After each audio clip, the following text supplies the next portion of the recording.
Welcome to She is Resilient, a podcast for women on their healing journeys who are ready to start living their most authentic and empowered lives outside of survival mode. I'm your host, Tatiana, trauma and somatic therapist, as well as a holistic coach, and I'm on a mission to help more women heal their nervous systems. Each week, me and my guests are going to get real and vulnerable about the experiences that led us to becoming the empowered and resilient women we are today.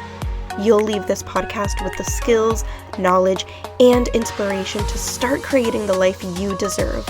Because if another woman can do it, so can you.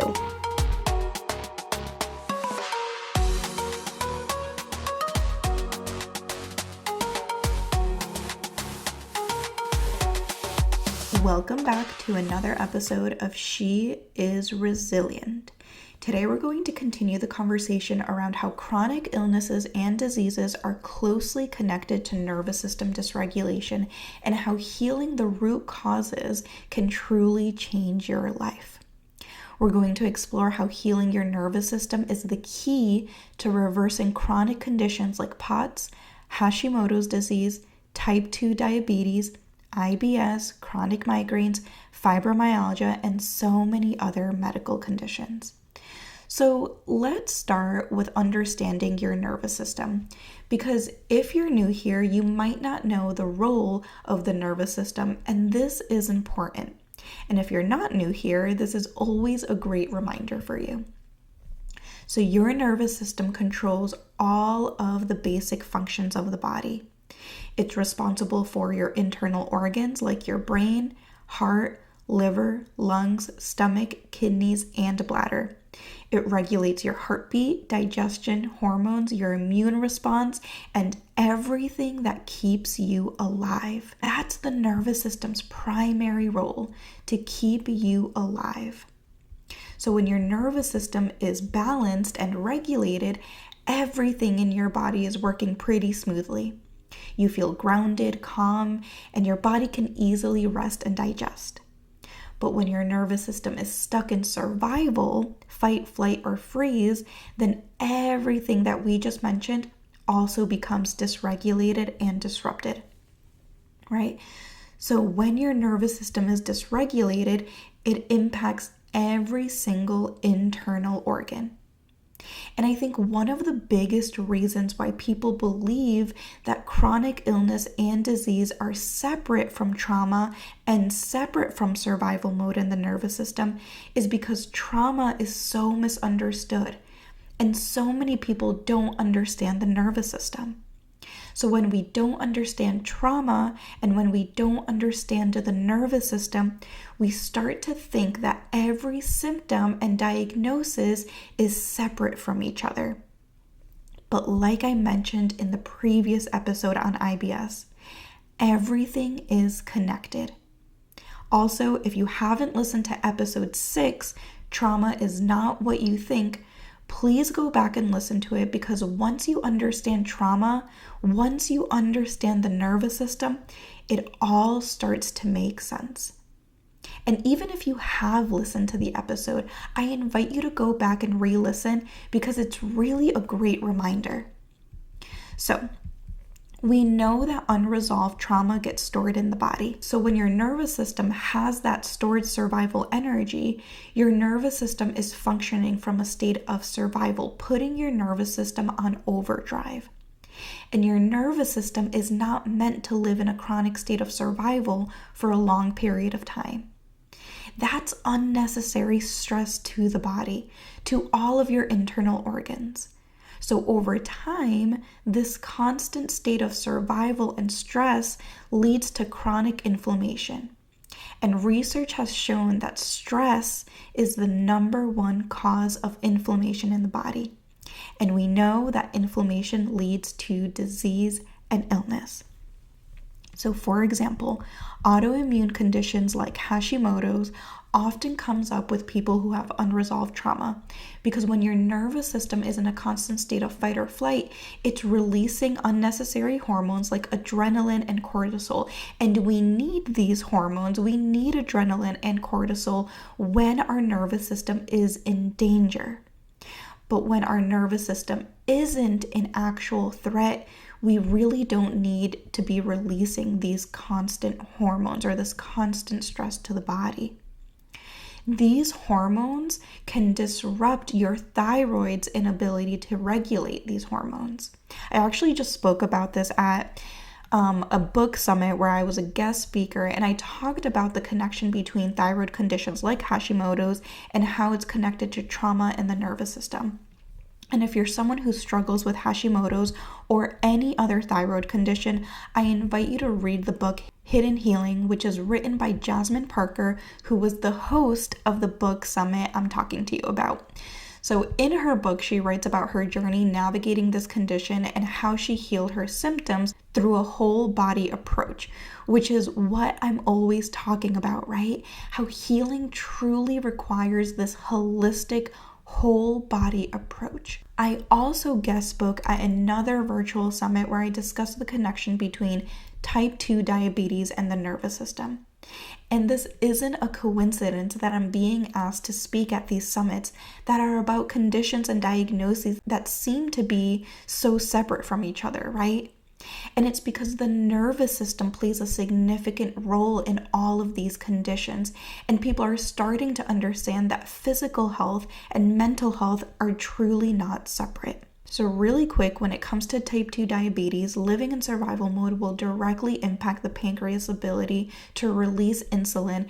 And the reason for this is because when your body is in fight or flight, your body actually stops the release of insulin so that it can use it while fighting or fleeing from the presented threat. But again, if you're living in a constant state of fight or flight every day, even when there is no threat, then this is really going to affect your body's ability to produce insulin long term, resulting in type 2 diabetes.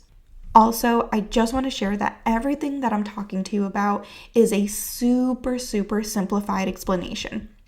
So there's obviously so much more that goes into your body's functioning, but I'm hoping that you're getting the key points here. So fibromyalgia is another condition that is really common in trauma survivors, especially women who have a history of sexual trauma. Other conditions like A-Fib, POTS, IBS, like we talked about in the last episode, chronic migraines, and the list can go on with diagnoses and medical conditions, are all directly linked to unresolved trauma and the nervous system being in a constant state of fight or flight, or what we call dysregulation.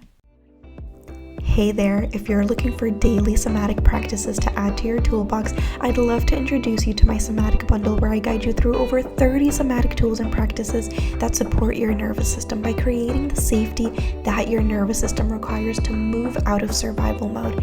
Just click the link in the show notes and you will get immediate access to my library of tools. See you there.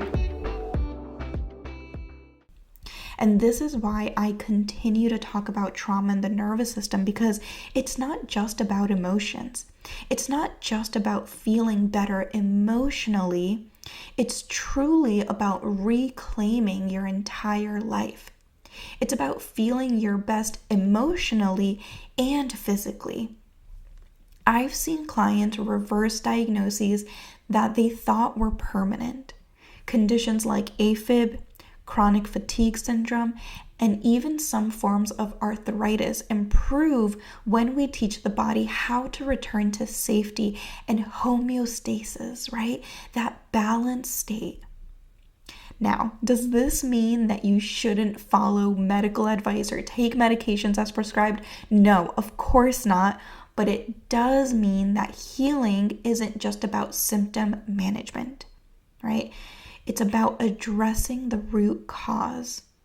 I also firmly believe that for every medication that exists, there is a natural alternative with food and herbs, but that is just my opinion. I want you to know that if you don't like to be on medication, you can live a life outside of medication.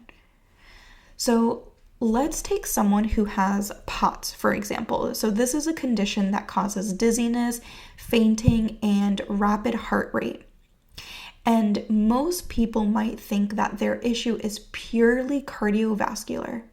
So in many cases, the underlying issue is a dysregulated nervous system living in survival. Because remember, the nervous system is responsible for all of our internal organs, including the heart. So when we work on healing the nervous system, naturally the heart will begin to heal as well. So how do you heal your nervous system? It goes back to the 6 steps of healing your nervous system. Start with meeting your basic physiological needs, food and sleep, create safety in the body, connect with your bodily experience, discharge survival energy, don't do life alone, and trust the process. These are the same exact steps that I use with my clients. So if you need support with this, this is what I'm here for. You can also go back and listen to the episode 6 Steps to Healing Your Nervous System, or download my free nervous system guide, How to Heal Your Nervous System 101, where I walk you through these 6 steps. Everything is listed in the show notes for the free nervous system guide, and you can go back and listen to that episode if you prefer to listen to the audio. Healing your nervous system takes time, but I promise you it is possible. Chronic illnesses, disease, chronic pain do not have to define your life. Thank you so much for listening. If you found this episode helpful, please share it with someone who might benefit from hearing this information. Take care of your body, nurture your nervous system, and extend yourself some compassion, gentleness, and grace while on this healing journey. And remember, if another woman can do it, so can you. I'll see you in the next episode. Thank you so much for joining me today. If you absolutely loved this episode, I would so appreciate it if you subscribed and left a review on Apple Podcast, or take a screenshot and share this episode on social media. Don't forget to tag me at tatiana.holistic.coach. The more nervous systems we reach, the more generational cycles we break, and the more we contribute to a kinder and safer world. And if you're looking for somatic healing services, send me a DM and I'd love to chat on how I can support you. I'll see you in the next episode.